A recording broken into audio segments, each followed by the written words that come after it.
2. Happy's now going to get a lich. Basically, in this sort of situation, the footmen don't yet have defend, and if you can get Frost Nova out, the lich will come out and be able to throw down 2 Frost Novas. With the focus fire and the skeletons, those footmen are going to go down very, very quickly. And more creeping here, again, just not letting those Crypt Fiends die, getting them back as soon as possible. Again, skeleton rods are very important here because skeletons add a lot of damage output against those footmen. And they add a bit of a meat shield to the fiends, and it's working quite well. He's managed to push him back. He still has not started that expansion, but he is going to get there. Because he's been so delayed, he's going to go straight to tier 3. Again, just get that tech advantage. Your human opponent is going to be teching very slowly because he expended all that wood resource early on, basically to get up his second income from gold. So, that's another option. You just max out that sort of economy advantage. So, Lich coming out now. The footmen are going to be pushed back. Again, Happy just microing back those weak fiends. You don't want to lose any fiends. He's done a fantastic job of not microing them. So really just, focus down a footman here and there. And then as a fiend starts getting whacked on, just move it back. Get the most out of that aura. Good fiend pathing block there. That's fairly easy to micro. It's just right-clicking left and right with that one fiend in front of the direction you assume the Archmage is trying to run. He did a very good job. Saved 2 fiends in his base. He's now going to start his own expansion. So you can see this early game didn't go particularly well for Happy. His expansion attempts have been really slowed. His opponent's expansion's already fortified with towers. He's behind in hero levels. But guess what? With good thinking, good discipline to play, you can really, really drag the game back in your favour. So Sonky's going to come in here, harass some more. The Acolyte's going to go down, but, no, going to survive it.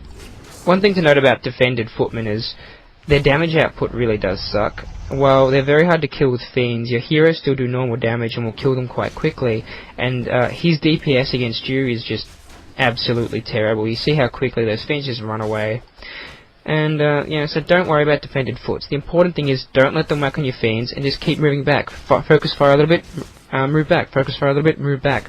Just be really methodical and just use your heroes to do the majority of the damage. Use your hero, Frost Nova, as you can see, just to pick them off, and you will come out on top. Skeleton rods are very good because they do normal damage, and as you can see, the units will go down very quickly. So the expansion is now going to go up. He's going to tower it, very important, as you'll see a little bit later on. And you want to stop at about 5 fiends, because with 5 fiends, 2 heroes, 2 statues, you can be running 2 gold mines at 50 food while your towers are building at that expansion, which will then allow you to go to 80 food with your double income.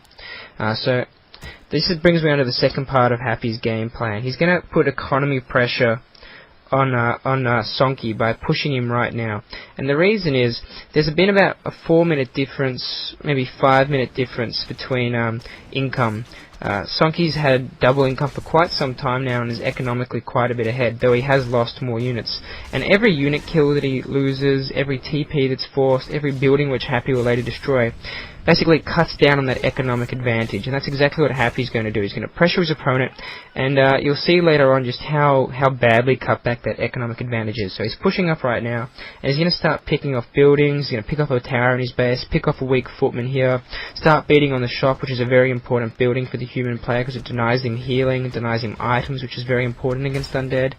And he's really just going to hurt his opponent. You see Sonky's gone Mountain King second, which of course he's going to do on Lost Temple. He doesn't have access to a tavern, and Mountain King's always good against undead anyway. But so Spellbreaker's coming out.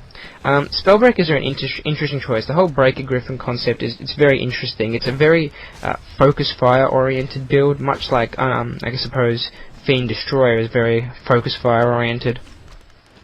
I'll discuss it in just a moment, but when you're focusing a building and your opponent starts repairing it, focus down those peasants and kill them. Good surround here is pick off a hero. It's not too bad. You'll notice that Happy's expansion's been harassed. It takes a split second, and actually this really pissed me off when I was watching it. Happy was so lazy. It takes a split second to focus fire your towers down on that enemy hero and just force a TP or force him away very quickly, but Happy doesn't do it. It's really lazy. It takes a split second and makes a world of difference. So yeah, focus. He's taking out the shop in Sonky's base, and again, he's just economically harming his opponent. He's happy with his army as it stands. He's just applying as much pressure as he possibly can. And so long as that's the case, basically he's just going to cripple Sonky. He's going to take out key buildings, he's going to destroy building towers, he's going to take out units, he's going to just do a lot of damage to him and really just put so much pressure on him that it's impossible for Happy to really realize that Sonky to realize that economic advantage. Now as for Breaker Griffin, basically Breakers counter fiends, Griffins just do a crap load of damage and counter abominations, which is your natural counter to spell breakers, and basically his whole army is very good at killing heroes thanks to Stormbolt, because basically, as you'll see later on in this game, a bunch of right clicking will very quickly take down a hero. So more peasants going down again, just cutting down that economic advantage. He's killed 3 peasants around that Arcane Sanctum and killed a shop, so that's several hundred gold right there. Sonky's Archmage TPs in on very low HP, gets picked off by the Lich. Always look out for opportunities like that. It's nice. Again, more gold towards you, better hero levels for you.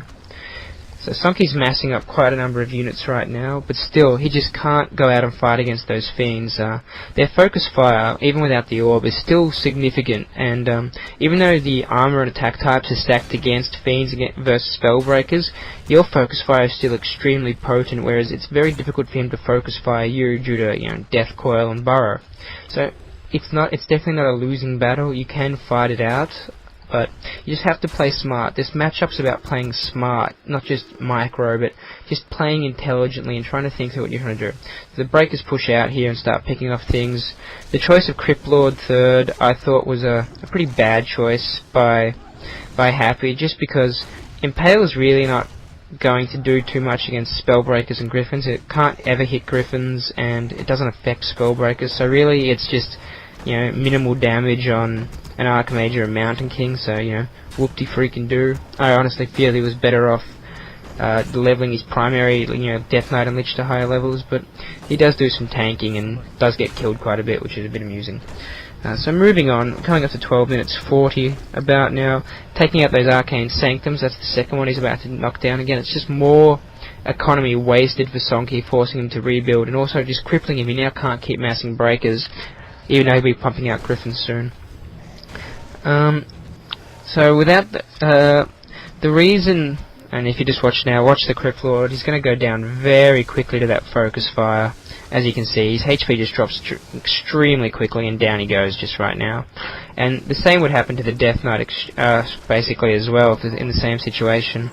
The sitting statue goes down again very quickly, but in return, Focus Fire does pick off that Archmage.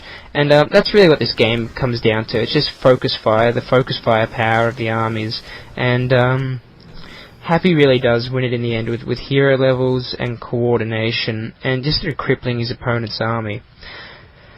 The CL is about to come back, and you'll notice what Happy starts to do now that he's got all this